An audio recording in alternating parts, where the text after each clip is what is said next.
4টা বাজে গেছে এখন আহে নাই। এই মিয়া তো দেরি কে চালু করে আহ।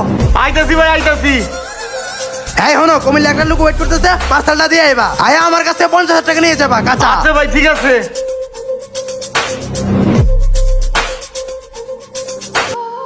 হ্যালো আপনার বাপরে হসপিটালে রেখে গেছে, অপারেশন করাবেন, টাকাটুকু কি ম্যানেজ করতে? ও ভাই আমি দিয়া দিব ভাই, একটু ধৈর্য ধরেন ভাই, একটা কাজ পাইছি তো, কাজটা শেষ করে আইসা আমি টাকাটা দিয়ে দিব ভাই। চালু করে আইছেন? আচ্ছা ভাই। খুব সাবধানে যাইতে হইব, ওই তো বাস তাড়াতাড়ি উঠে যাই।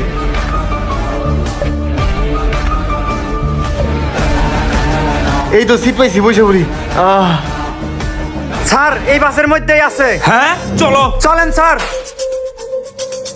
এই অফিসার এটাই তো না? স্যার স্যার স্যার কি হয়েছে স্যার, আমি তো কিছু জানি না স্যার। ওই কথা কম, চল। ওই অফিসার ভালো করে ধরো যেন পলাইতে না পারে। আয় আয়, আজকে ধরে খাইছি, আয় আমার